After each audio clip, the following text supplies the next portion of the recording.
My profound aversion to tickling began on my 11th birthday, when my friends and I decided to explore an abandoned place on the outskirts of our town. Legend has it that during the Tsarist era, a landlord's mansion once stood there, later transformed into a museum after the revolution.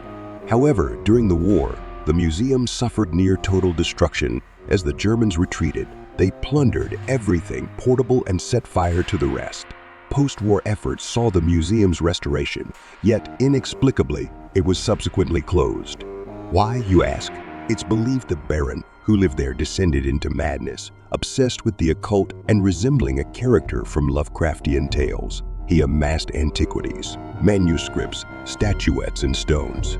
In a quest to unlock gates to other dimensions, attain higher knowledge, and subdue otherworldly entities. Like a domestic Al-Khazred without the Necronomicon, and he somewhat succeeded. Stories claim he vanished abruptly, followed by his wife's suicide, along with his 3 beautiful daughters. Whether by their own hands or another's help remains a mystery. Certainly, it wasn't any human agency, as indicated by the fragmented tales. Subsequently, the mansion's staff and servants experienced a collective descent into madness before a mysterious calm settled in. After the war, reports of museum staff and visitors suffering from peculiar ailments, depression, and headaches surfaced. Nightmares tormented the staff relentlessly.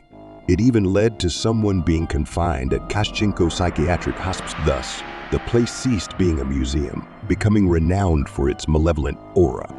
A haunt that local boys, including myself, dared to confront. Regardless, we embarked on our adventure as the sun dipped below the horizon, casting ominous shadows upon the forest. If only I had heeded my inner voice's warning, foretelling the horrors that awaited us, but alas, fueled by youthful bravado and a bet with the local alpha, I resolved to retrieve a memento from the mansion. A piece of lime from the stove or some other trinket. Ah, the recklessness of youth. Into the abyss of fear ventured me, accompanied by my friend Sam and the Alpha's confidant Butch. Initially, everything progressed smoothly. I entered the house through a half-rotted window, landing in a musty, cold darkness that clung to me eerily.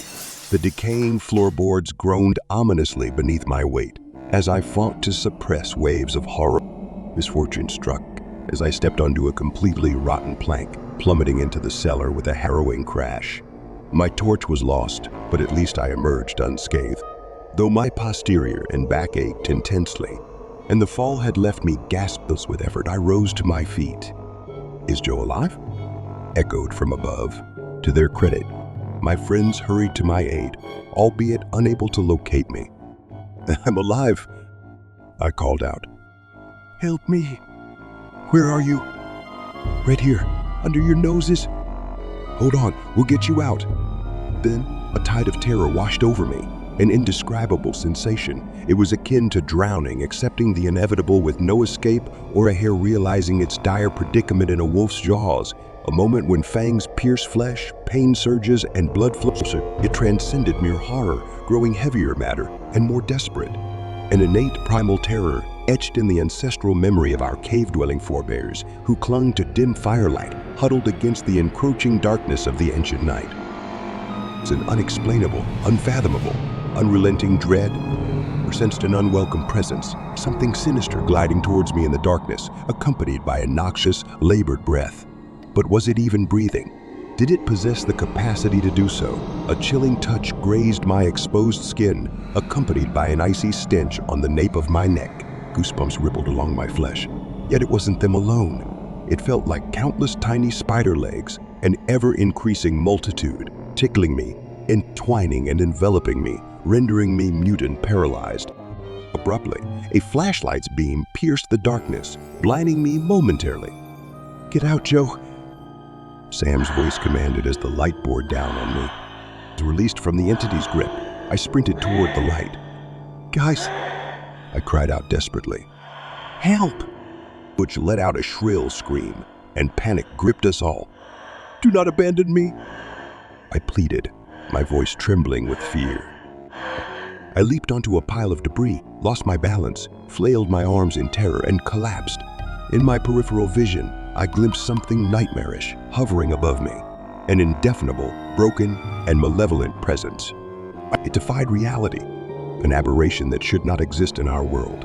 A grotesque entity with elongated limbs resembling a fusion of spider legs or writhing, hair-covered tentacles. I screamed, oblivious to the pain of my bruises, retreating to the safety of the light.